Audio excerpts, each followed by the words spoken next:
జయా స్వంటిల్లు అండి.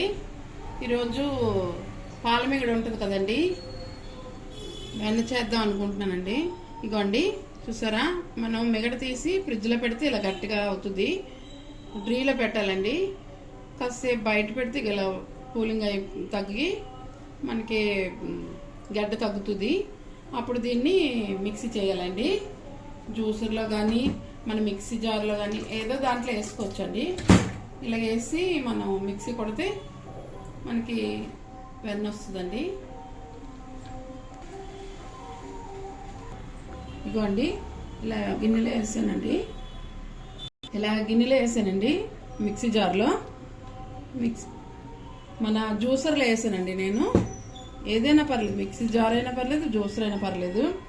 ఇప్పుడు 2 గ్లాసులు వాటర్ వేస్తున్నానండి. ఇదిగోండి వాటర్ వేస్తున్నాను.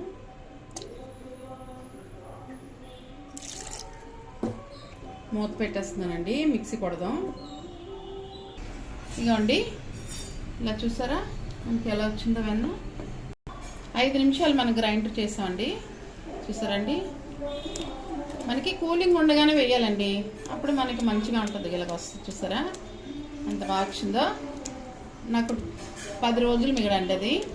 అంటే ఒక ప్యాకెట్ తేవడం వల్ల 10 రోజులు పట్టిందండి. ఎంత బాగా వచ్చిందో. ఇప్పుడు మనం నీటిలో వేసుకుందాం అండి. మన వాటర్లో కడిగితే బాగా వస్తుంది.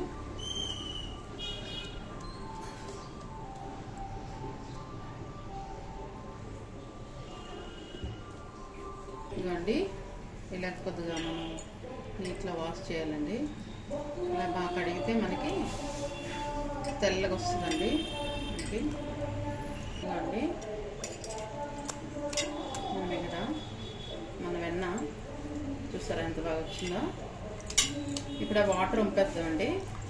వంపేసి ఇదే గిన్నెలో మనం మరబెట్టించుకుందామండి. వెన్న పెట్టాను, స్టవ్ వెలిగిస్తున్నానండి. మనం మరుగుతుంది వెన్న. చూసారా వెంట అవుతుంది. ఇది పొంగుతుందండి. మన వెన్న ఇలా రాసుకోవాలండి. ఎప్పుడైనా పొంగడం తగ్గుతుంది. ఇలా రాయాలి వెన్న మన చేతుకున్నది. ఎలా మరుగుతుందో మనకి అలా మరిగిపోద్దండి. కొద్ది మరిగకండి, సిమ్లో పెట్టుకున్నాం అండి. ఇలా మరిగిపోద్దండి దగ్గరికి. ఎప్పుడు కూడా అండి పాల మీద మిగడ పైదే తీయాలండి. పైది తీసి మనం ఫ్రిడ్జ్లో డ్రీలో పెట్టుకోవాలండి.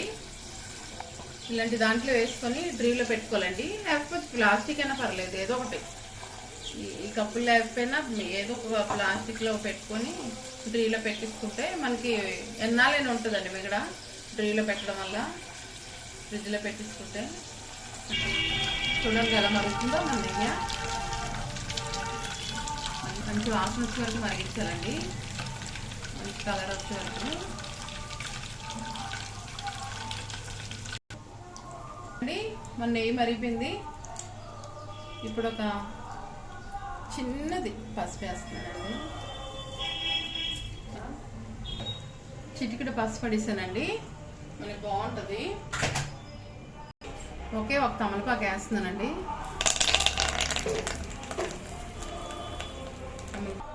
చూసారండి తమలపాకు ఎలా వేయిందో. మనం ఇప్పుడు నెయ్యిని కప్పులో మార్చుకోవాలండి.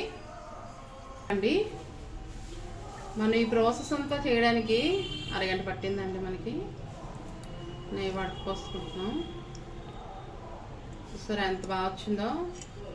చిటికెడు పసుపు వేసానండి, మనకి బాగుంటుందని. మంచి అందంగా ఉంటుంది కలర్ అది. ఓకే అండి.